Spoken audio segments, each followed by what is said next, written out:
Well, a Tea Party group has declared today a day of resistance. Several rallies are underway right now across the country in response to the 23 executive orders on gun safety signed by the president last month. The organizers call the orders unconstitutional and hope to send a message to every politician to oppose gun control measures. Well, with me now on the phone is the organizer of the Day of Resistance, Dustin Stockton, who's with teaparty.net. Dustin, thanks so much for being with me this afternoon. Hi, thanks for having me. Can I have one personal indulgence? Please. I want to say hi to Ashley, Emily, Abigail. Tell them I love them and to give their baby brother a kiss. Who are those people? Those are my daughters. Oh, well, that's very sweet. You can always give a shout out to your kids. All right, so now that we've gotten that out of the way, tell me, why are you holding these events today? Because I believe that something is wrong with the government.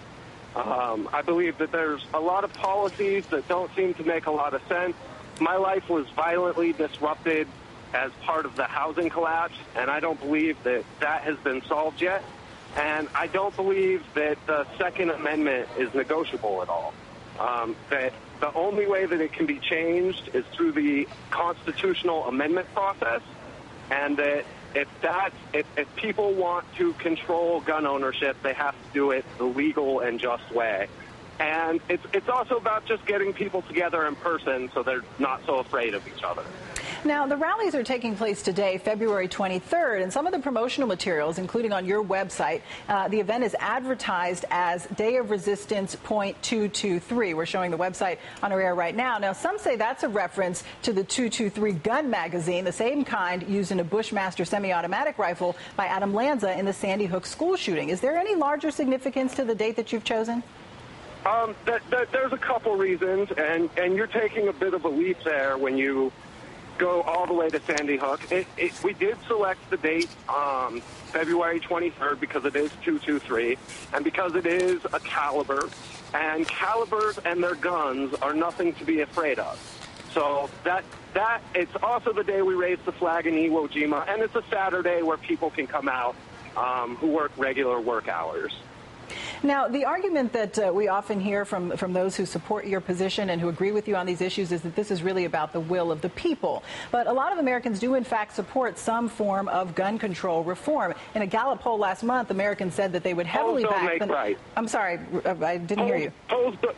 Polls do not make right. I'll give you an opportunity to respond to that, but let me quickly go through the numbers about what Americans say on this issue. Now, we have in that Gallup poll from last month about 90%, 91% who said that they would support background checks, 54% support limiting the size of gun magazines to less than 10 rounds, and a poll just this week showed that 56% of Americans support a ban on assault-style weapons. So how do you respond to those numbers in what you're doing with these rallies?